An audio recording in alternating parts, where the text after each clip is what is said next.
So these are the original Dulce papers. They were written in pencil by Mr. X, who lives in Henderson. And the reason he wrote them down was so that I could distribute them. And there's a page of information, and then there's the drawings here that you can see are of the lab, and the vats with the human meat in it, and the test tubes growing the humans, and different. This is the womb with the different humans, and the different vats. And then where did these papers, the drawings, come from? Mr. X copied them from the photographs that Thomas Castillo gave to him to hide. Okay. Mr. X got one of the boxes.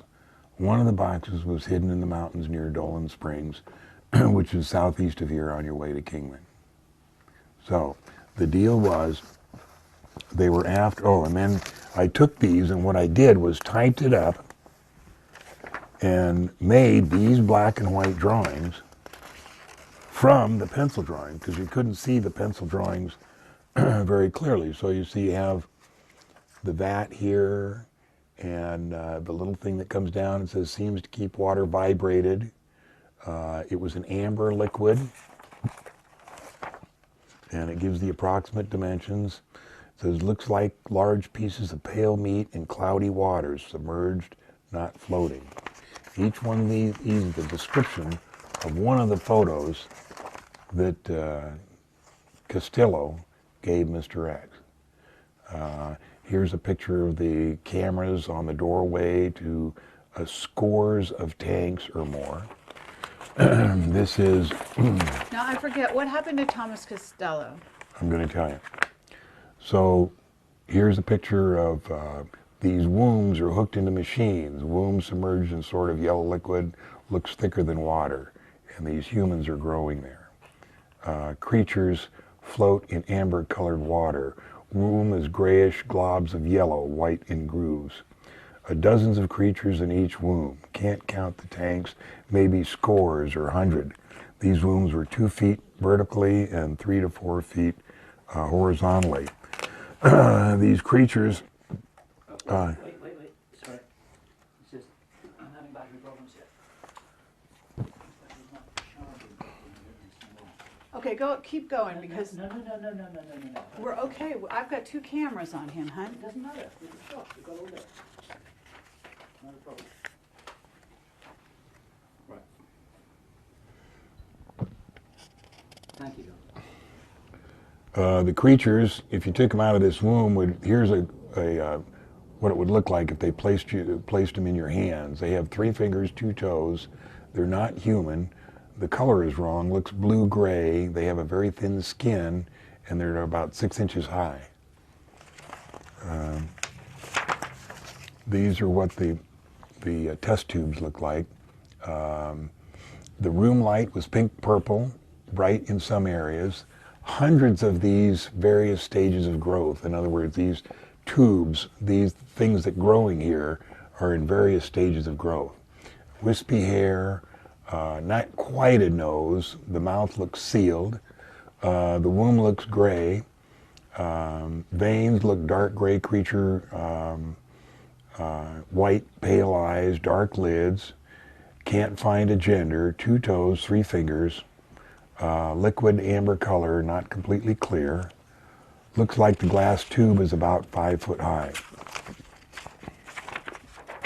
Then this is various information. We don't know what that is, but that was in the papers. So Costello made 5 or 6 of these waterproof, wrapped in plastic containers, and they had 25 black and white photos, a videotape with no dialogue, and a set of papers that included technical information of the alleged jointly occupied U.S. alien facility 1 kilometer beneath the Archuleta Mesa near Dulce, New Mexico. Several persons were given the above package to hold for safekeeping. Most of those given the package were shown what the package contained, but were not technically oriented or knew very a little about what they were looking at. So Mr. X was given one, hit it, and the deal was Thomas was on the run, and Dulce or any of those other operations send out bounty hunters, and these are like bikers or stuff that go find somebody for money, and they're very serious about their occupation, and usually it doesn't take very long to go get somebody.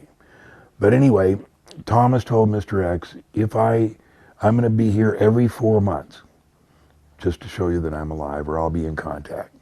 If I miss 2 4-month contacts or 8 months, 2 in a row, then you can release these papers.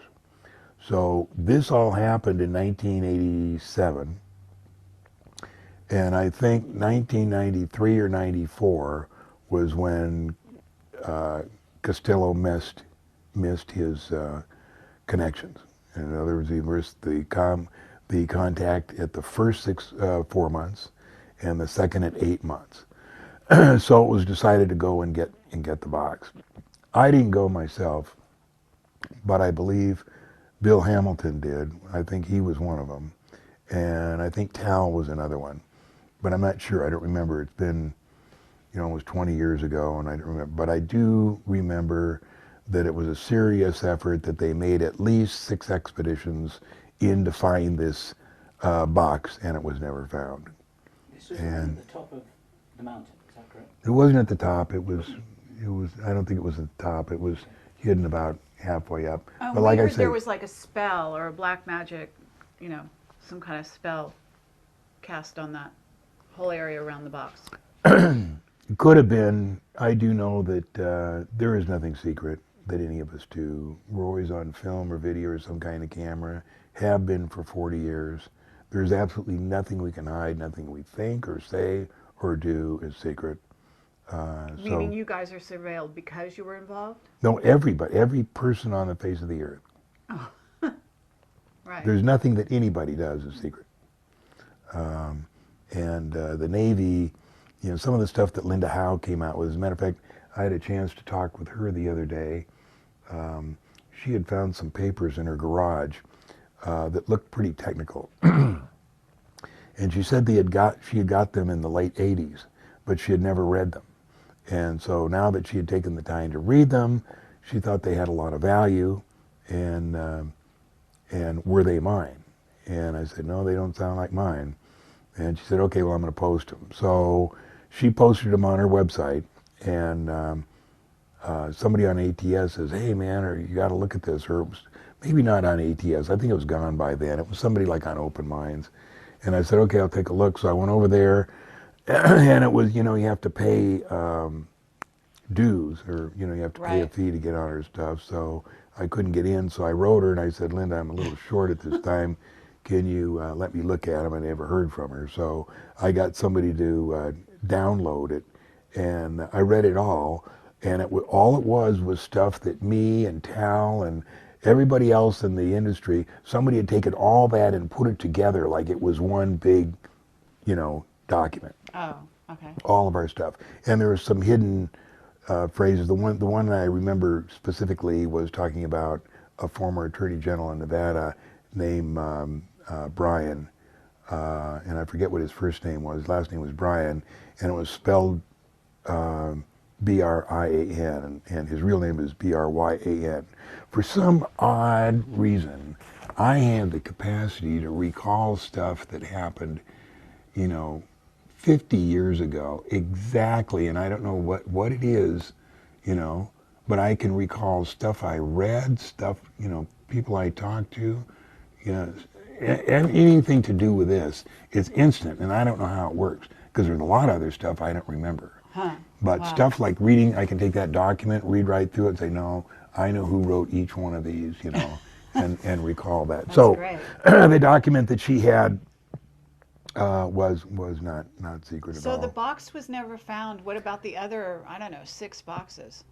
Each one was given to a friend, and none of them was found. Okay. So that's pretty much the end of the Dulce story. It comes up every once in a while. What about Mark Richards? Have you ever heard of him? He's the guy he's a guy who said he was a security guard, who is in prison right now for another, it's like a setup. He says it's set up for murder. His wife, Total. Joanne, I guess, is out. Total unadulterated bullshit. Really? And that's from 3 of us who have researched that story backwards, forwards, upside down. That's the Dark of the Moon or something like that. I mean, it was crazy. When I started to read that, I actually paid for it. I sent, actually paid real money for that story. And, because he says he was a test pilot for my father and back in the late 40s, and that would have fit because, he did use test pilots back in then. And some of it sounded pretty interesting, but then when I read the attack on Dulce and the attack, the Dulce story, the fight, what we call the Dulce War, not a war at all. What happened is they were in this is like in the late 70s, I think it was 79. One Gray was giving a class to about 40 U.S. scientists, and it was at Los Alamos or Dulce, and it was just a class, and our guards, the Delta Force, were advised that they were not allowed to go into a classroom with a Gray or approach a Gray or be anywhere near a Gray with a firearm of any sort.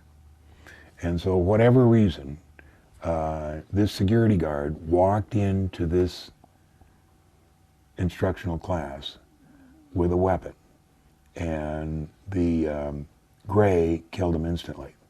I mean, there was no warning, no nothing, just killed him instantly. Wow. And so the Delta Force, who were watching it on the monitor, went in force to get, to take revenge on something they had witnessed. And when it was all said and done, there was 66 people killed, and included all the scientists and all the Delta Force. Now, By the one Gray. by the one Gray. So I had heard this story, and when Bob was at S4, he read the identical story. He heard the word Dulce. The only difference between the document, the briefing he read on the massacre, was that it occurred at Area 51. And the only possible explanation that I have for that is his clearance hadn't advanced high enough for him to know about Dulce. Because it didn't happen at Area 51, it happened at Dulce. But he did read the whole description. And he talks about that. Maybe we'll have time. There's a videotape over there called the Bob Chronicles, and very few people have seen it. And what it was when Bob decided not to go back to work at the test site, and he was, he was going nuts then because they were shooting his tires out. He came here the day they shot his tires out, or the one tire out. And, he came here, he said, "John, I'm going to turn myself in." I said, "Bob, there's nobody to turn yourself into. Now stop it," And so he slept on the couch that night. And I lost my train of thought there. He slept on the couch.